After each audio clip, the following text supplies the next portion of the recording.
E o Estadão faz um editorial duríssimo contra o PT, intitulado A Democracia do PT é com aspas. E por que o Estadão fez esse editorial? Ele está sendo bombardeado pelo PT, pela presidente do PT, pelos militantes na internet, por ter noticiado um fato. Qual fato? Da presença da dama do tráfico no Ministério da Justiça. Então, como a notícia incomodou o governo, os petistas, então eles estão atacando o meio de comunicação, o veículo que mostrou a informação, o fato para a população, como se isso fosse excluir do mapa o fato, a notícia, como se a notícia fosse deixar de existir, porque não se tratou de uma fake news, como o Estadão vai mostrar aqui nesse editorial.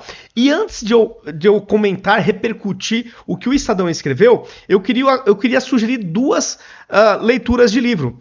A primeira, essa aqui do Romeu Tuma Jr., Assassinato de Reputação, um crime de Estado. O Romeu Tuma Jr. foi secretário de segurança do governo Lula. Tá? Então ele foi do Ministério da Justiça, quando, se eu não me engano, o Tarso Genro era o ministro. Tá? Então ele pertenceu ao governo Lula e ele fala aqui também o modus operandi deles quando querem tirar um opositor, alguém que esteja incomodando o PT rumo aos seus objetivos. Tá? Então é um livro realmente bem importante. E o outro é do Marco Antônio Villa, A Década Perdida. Esse livro o Villa escreveu antes de se tornar um eleitor do Lula, né? Antes de se tornar um lulista nos tempos atuais. E eu quero ler com vocês brevemente a apresentação deste livro do Marco Antônio Villa, A Década Perdida. Este livro trata dos 10 anos do Partido dos Trabalhadores no poder, vai de 2003 a 2012. Analisa, portanto, os 2 mandatos do presidente Lula e os 2 primeiros da Dilma Rousseff.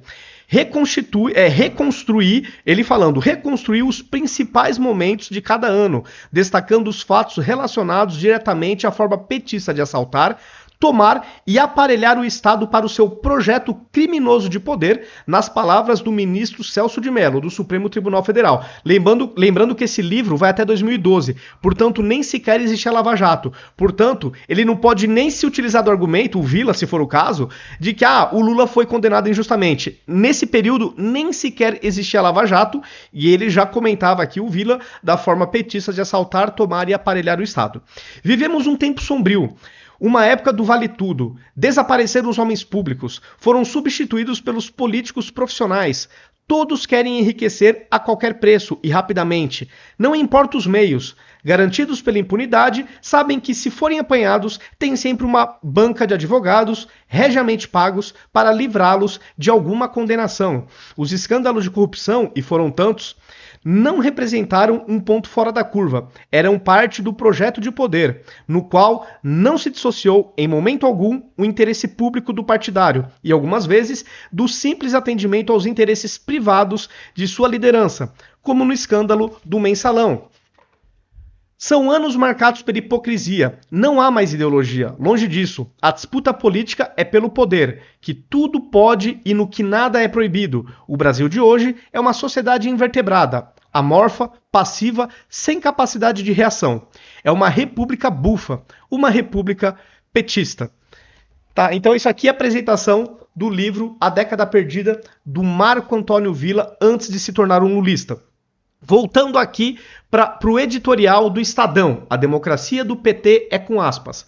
Ao compartilhar a acusação infundada contra esse jornal, o PT mostra que a prometida defesa da democracia não passava de patranha. Os petistas sempre utilizaram a imprensa livre. Pois é, Estadão, os petistas sempre utilizaram a imprensa livre. Vocês achavam que realmente eles iam mudar? Porque vocês ajudaram a trazer o PT de volta para o poder.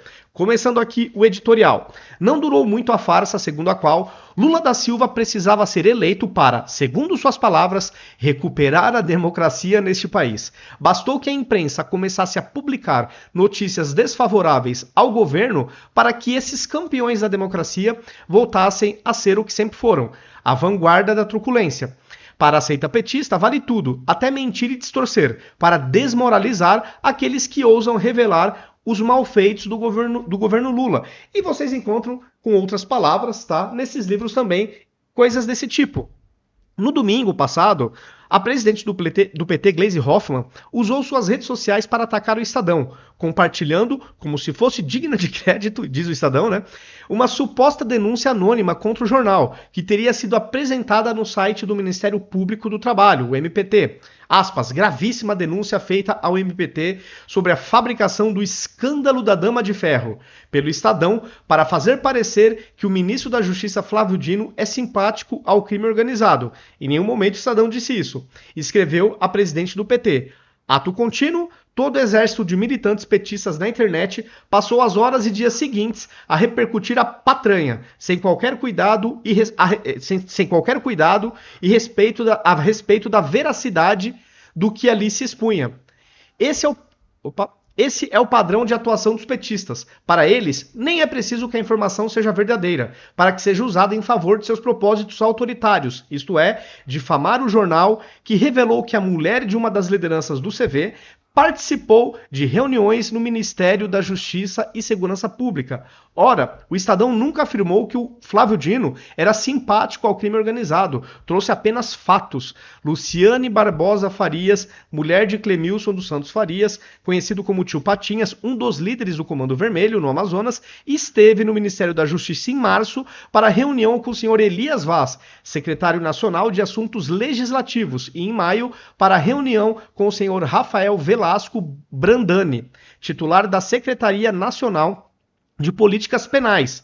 Na reportagem que revelou o caso, publicada no dia 13 de novembro, o próprio Ministério confirmou a presença de Luciane na comitiva para as duas reuniões. Então está reportando um fato, né? O Estadão reportou um fato. A atestar que o jornal fez apenas o seu trabalho, trouxe fatos relevantes ao conhecimento do leitor, o Ministério da Justiça, no mesmo dia da publicação da reportagem, elaborou uma portaria alterando as regras de acesso ao prédio. No entanto, o PT não gosta de jornalismo independente. Diante da natural repercussão do caso, o partido de Lula passou a atacar o jornal, como se a reportagem sobre as reuniões do Ministério da Justiça fosse fake news. Esse episódio serve para recordar que, por trás da fachada de defensores da democracia, os petistas são e sempre foram raivosos inimigos da imprensa livre. Desde os tempos da trevosa era petista no poder, então por que o Estadão ajudou eles a voltarem? Jornalistas são ameaçados de agressão por militantes do partido. Olha isso, ameaçados de agressão.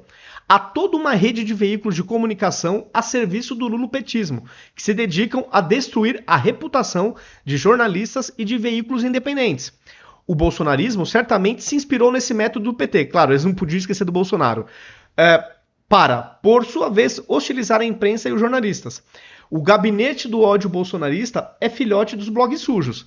O uso de métodos de intimidação contra veículos e jornalistas não se coaduna com valores democráticos e demonstra um flagrante desrespeito à liberdade de imprensa, afirmou em nota a Associação Nacional de Jornais, a NJ, sobre o vergonhoso ataque petista a esse jornal. Também evidencia uma prática característica de regimes autocráticos de, com o apoio de dirigentes políticos, sites e influenciadores governistas, tentar desviar o foco de reportagens incômodas por meio de ataques contra quem as apura e divulga, disse a entidade.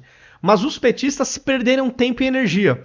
Desde sua fundação, há quase 150 anos, esse jornal nunca vergou diante da força bruta dos inimigos da democracia. E não serão os arreganhos dos sabujos de Lula que o intimidarão. Pô, o Estadão falando tudo isso e ajudando a trazer eles de volta para o poder, uma coisa realmente assim. Continuaremos a publicar tudo o que o nosso jornalismo apurar, a respeito deste ou de qualquer outro governo, pois a função da imprensa responsável e livre é revelar aos cidadãos o que os poderosos querem esconder. Isso sim é democracia sem aspas. Então, este foi o editorial do Estadão, que infelizmente colaborou para o retorno do PT ao poder. Mas que bom que está expondo coisas incômodas ao governo. Pessoal, é isto. Se gostaram do vídeo, compartilhem, coloquem nos comentários o que vocês acharam, se inscrevam nas minhas redes sociais, ativem as notificações e até o próximo vídeo.